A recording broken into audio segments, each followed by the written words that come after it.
أعوذ بالله من الشيطان الرجيم. بسم الله الرحمن الرحيم. يا أيها الذين آمنوا كتب عليكم الصيام كما كتب على الذين من قبلكم لعلكم تتقون. أياما معدودات، فمن كان منكم مريضا أو على سفر فعدة من أيام أخر، وعلى الذين يطيقونه فدية طعام مسكين، فمن تطوع خيرا فهو خير له، وأن تصوموا خير لكم إن كنتم تعلمون. شهر رمضان الذي أنزل فيه القرآن هدى للناس وبينات من الهدى والفرقان، فمن شهد منكم الشهر فليصمه، ومن كان مريضا أو على سفر فعدة من أيام أخر، يريد الله بكم اليسر ولا يريد بكم العسر، ولتكملوا العدة ولتكبروا الله على ما هداكم ولعلكم تشكرون. وإذا سألك عبادي عني فإني قريب أجيب دعوة الداع إذا دعان، فليستجيبوا لي وليؤمنوا بي لعلهم يرشدون. صدق الله العظيم. الحمد لله والصلاة والسلام على رسول الله وعلى آله وأصحابه ومن والاه. Brothers and sisters in Islam, Assalamu alaikum wa rahmatullahi wa barakatuh. This is to wish us a very good welcome to the month of Ramadan, the blessed month of Ramadan, and we thank Allah for the tawfiq to be part of those who witness the beginning of this year's Ramadan, inshallah.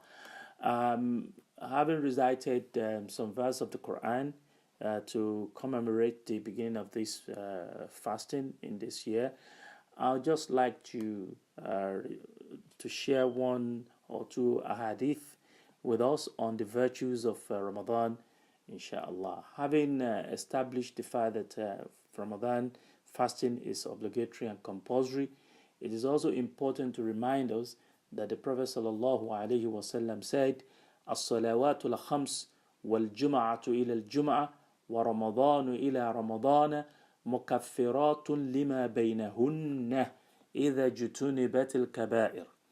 And Rasul sallallahu alaihi wasallam said, the 5 daily prayers and Friday prayer to another Friday prayer, Ramadan fasting to another Ramadan fasting, they are expiators for whatever was between them of sins, as long as the major sins are avoided.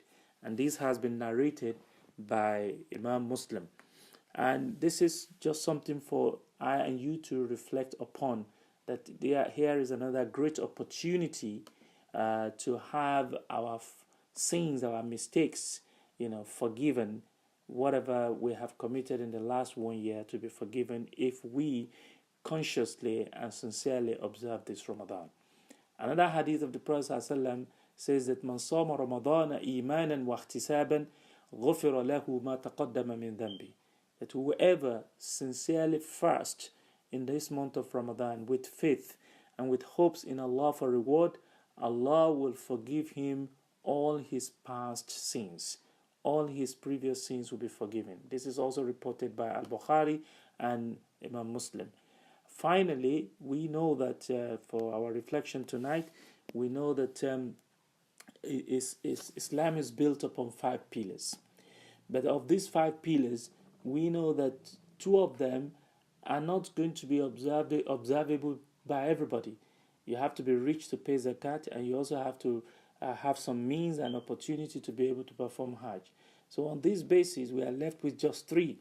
And Rasul ﷺ established this when he says, "Oral Islami wa qawaidu dini thalatha, alayhinna usasul Islam." من ترك واحدة منهن فهو بها كافر حلال الدم شهادة أن لا إله إلا الله والصلاة المكتوبة وصوم رمضان. The handholds of Islam and the fundamentals of the religion are three. Islam has been established upon these three. Whoever abandons any of them becomes a kafir. Because of it, and his blood will become lawful, in a battlefield. What are these three things? Shahadatu an la ilaha illallah. Testimony that none has a right to be worshipped except Allah. Okay? And was-salatul maktuba, and the obligatory prayer. Was-sawm Ramadan, and fasting in the month of Ramadan. So I ask Allah subhanahu wa ta'ala to give us tawfiq and you to observe the fasting in this month of Ramadan accordingly and sincerely, and to make it easy for us to observe all essential deeds that will make our Ramadan perfect. أقول قولي هذا وأستغفر الله لي ولكم والسلام عليكم ورحمة الله وبركاته.